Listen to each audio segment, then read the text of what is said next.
Screen पर जिस प्राणी को देख रहे हैं आप, ये है नवारो। और नवारो ने अब चाइना को लेकर, अक्साई चीन को लेकर बहुत बड़ी बात कही है। साथ ही साथ भारतीयों को अहंकारी क्यों कहा है, जानेंगे। एक तरफ जहां ये हो रहा है, वहीं दूसरी तरफ खुद अमेरिका की फॉरेन कमेटी की तरफ से अब बवाल खड़ा किया गया है। जानेंगे, भारत को लेकर बड़ी हलचल मची हुई है। बहुत सारी चीज है, हमेशा की तरह वर्ल्ड मिरर के इस एपिसोड में जानने को मिलेगा बहुत कुछ, इसलिए वीडियो को अंत तक जरूर देखिए। एक बड़ी पुरानी कहावत है, कहते हैं अंतर्गति और कुछू, मुख रसना कछू, और दादू करनी और कछू, तीन को ना ही ठौर। अब इसका मतलब क्या है? इसका मतलब है जिनके मन में कुछ, जुबान पे कुछ, करनी कुछ और ही है, तो उनको मुक्ति नहीं मिल सकती है। पिछले 24 घंटे में ना, अगर आप नोटिस करेंगे तो जो हलचल भारत में मचनी चाहिए थी ना, वो भारत में नहीं मच रही है। वो हलचल कहाँ मच रही है? वो हलचल मच रही है America.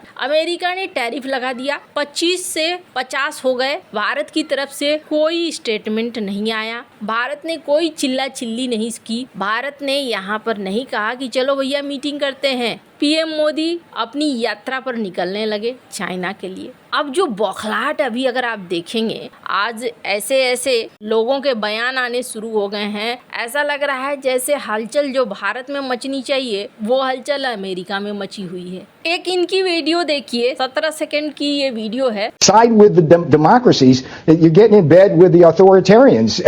China, you've been at quiet war with them for decades. They invaded Aksai Chin and all your territory. These are not your friends, folks. Okay? And the Russians, I mean, come on. With a direct appeal to the listeners and viewers here. Yes, I love India. और इस video में क्या दिख रहा है? सबसे पहले तो नवारो गुस्सा है। किस चीज के लिए गुस्सा है? ये भारत को याद दिला रहे हैं, तुम उस चाइना के साथ हाथ मिलाने जा रहे हो जिस चाइना ने तुम्हारी जमीनें छीनी है, अक्साई चीन पर कब्जा कर रखा है, और वो रूस। Come on. एक तो पहली बात, बड़ी झल्लाहट इनकी देखने को मिल रही है। बेचारे भारत को समझाने की कोशिश कर रहे हैं कि चाइना तुम्हारा दुश्मन है और रूस भी कुछ है। रूस वाली बात तो उन्होंने पूरा नहीं करी, लेकिन चाइना वाली बात उन्होंने पूरी कर दी। अभी अगर आप देखेंगे ना, तो सोशल मीडिया पर अक्साई चीन ये बहुत ज्यादा ट्रेंड कर रहा है। इनका कहना है कि तुम उनके साथ, उन तानाशाहों के साथ जा रहे हो जो तुम्हारे दोस्त कभी नहीं हो सकते हैं। एक चीज तो साफ दिख रही है, भारत की चाइना के तरफ कोई भी नजदीकी अभी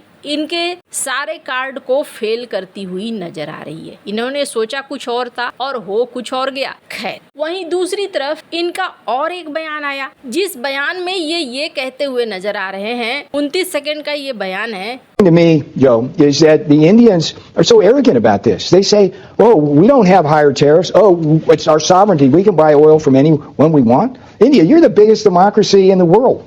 Okay? Act like one. Side with the democracies. You're getting in bed with the authoritarians. China, you've been at quiet war with them for decades. They invaded Aksai Chin and all your territory. These are not your friends, folks.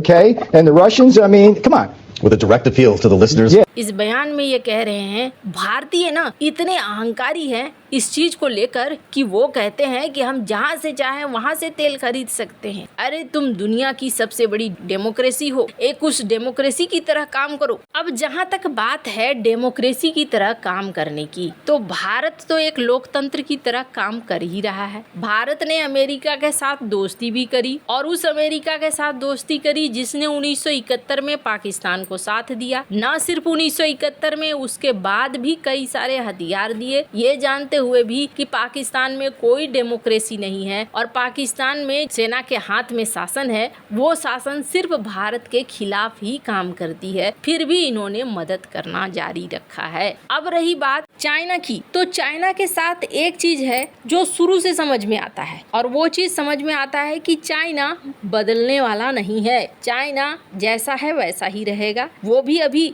मौके को समझ रहा है कि इस मौके पे भारत के साथ मिलकर अगर आगे निकलेंगे तो दोनों के लिए अच्छा है, दोनों के पास एक बड़ा मार्केट है, और इसी वजह से वो थोड़ा रिश्तों को ठीक करने के चक्कर में है। लेकिन ये बहुत लंबा नहीं चलेगा, ये बात भारत भी जानता है। जैसे रूस बहुत अच्छे से जानता है कि व्लादिवोस्तोक पे चाइना की नजर है, और इसी वजह से चाइना से नो लिमिट दोस्ती रहते हुए भी रूस क्या करता है, व्लादिवोस्तोक में भारत की एंट्री करा कर रखता है, भारत के साथ मिलकर अपना पलड़ा भारी रखता है, लेकिन वो चाइना के साथ दुश्मनी तो नहीं कर रहा है। वही चीज भारत के साथ है। फिलहाल अगर भारत हर किसी से दुश्मनी कर ले, फिर तो अमेरिका की हर बात भारत को माननी पड़ जाएगी। एक साथ कभी भी 4 फ्रंट पर युद्ध नहीं लड़ा जा सकता है, वो भी ऐसे दुश्मन जो सुपर पावर्स हों।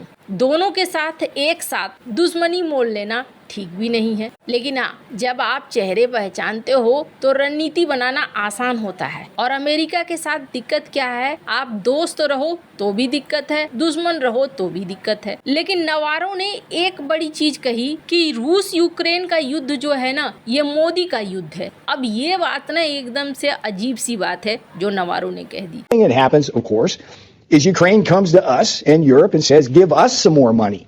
So everybody in America loses because of what India is doing. The consumers and businesses and everything lose, and workers lose because India's high tariffs cost us jobs and factories and income and higher wages. And then the taxpayers lose because we got to fund Modi's war, okay?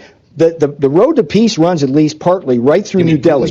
I mean Modi's war. Because the road to peace runs in part through New Delhi. I mean, that's a lot of money. अब क्यों कह रहे हैं ये, इनका क्या कहना है? नवारो का कहना है कि भारत रूसी तेल खरीद रहा है, रूसी तेल खरीद कर रूस के युद्ध मशीन को फंड कर रहा है, जिससे यूक्रेन में अधिक मौतें हो रही हैं। उन्होंने दावा किया भारत रूसी तेल खरीदना बंद कर दे तो अमेरिका भारत पर लगाए गए 25% अतिरिक्त टैरिफ में छूट दे सकता है। वैसे आपको बता दूं 50% हो चुका है, लेकिन अब नवारो का कहना है कि अगर आप चाहते हैं कि 25% का छूट चाहिए तो आप रूस से तेल खरीदना बंद कर दो। अब सवाल ये उठता है कि आप यही चीज चाइना से क्यों नहीं कह रहे हो? चाइना से कहने में क्या दिक्कत है? और ये वाला रूल भारत पर अप्लाई करने की क्या जरूरत है? अगर चाइना पर नहीं हो रहा है तो भारत पर भी मत करो। लेकिन इन्होंने एक और लाइन बोली है, जो लाइन दिखला रहा है कि अब बात ना नॉर्मल होने के सीन पर चल रहा है और ये जो बौखलाहट देख रहे हैं बहुत जल्दी सब कुछ हल होगा। अब ऐसा क्यों कहा जा रहा है कि